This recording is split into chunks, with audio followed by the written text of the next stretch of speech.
कोल्हापूर जिल्ह्यातील कागल तालुक्यामधल्या यमगे या लहानशा गावातील बिरदेव सिद्धप्पा ढोणे याने आपल्या जिद्द आणि चिकाटीच्या जोरावर IPS अधिकारी होण्याचा मान मिळवला आहे।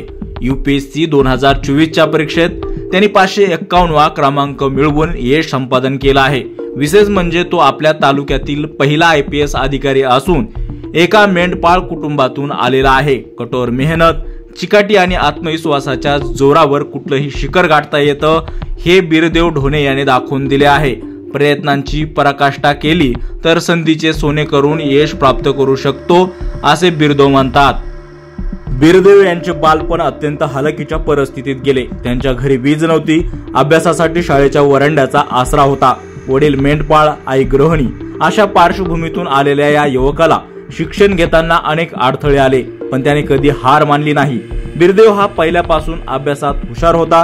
10वीत 96% गुण मिळवून मुरगुड केंद्रात प्रथम क्रमांक मिळवला आणि 12वीत 89% गुणासह विज्ञान शाखेत यश मिळवले। पुढे त्याने पुण्याच्या प्रतिष्ठित COEP कॉलेजमधून सिव्हिल इंजिनिअरिंगची पदवी घेतली। UPSCच्या परीक्षेसाठी त्याने दिल्लीमध्ये 2 वर्ष अभ्यास केला। पहिल्या 2 प्रयत्नांमध्ये यशाने त्याला हुलकावणी दिली, पण या अपयशाने खचून न जाता त्याने जिद्दीने मागील वर्षी पुन्हा परीक्षा दिली आणि तिसऱ्या प्रयत्नात 551वा क्रमांक मिळवून IPS पदाला गवसणी घातली। बिरदेवच्या यशाने केवळ त्यांच्या कुटुंबालाच नव्हे तर संपूर्ण गावाला अभिमान वाटत आहे। UPSCचा निकाल 22 एप्रिल रोजी जाहीर झाला। निकाल समोर आला त्यावेळी बिरदेव आपल्या आईवडिलांसोबत बेळगाव परिसरात मेंढरे चारण्यामध्ये व्यस्त होता। दिल्लीतील सहकारी मित्राने फोनद्वारे बिरदेव ढोणे याला तो IPS अधिकारी झाल्याची आनंदाची बातमी दिली। यावेळी ढोणे कुटुंबियाच्या आनंदाला पारावार उरला नाही।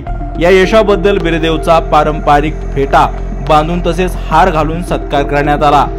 UPSCतील यशाबद्दल बोलताना बिरदेव म्हणाला, UPSC परीक्षेत देशातून 551वा रँक मिळाला।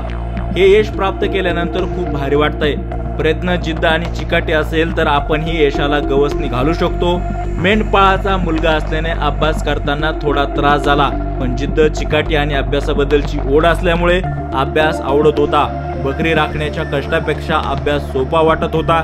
तेच माझ्यासाठी मोटिवेशन होते। अभ्यास नाही केला तर आपल्याला पारंपरिक मेंढी आणि शेळी पालन करावे लागेल, हीच माझी UPSC सिव्हिल सर्व्हिसच्या तयारीसाठी प्रेरणा होती।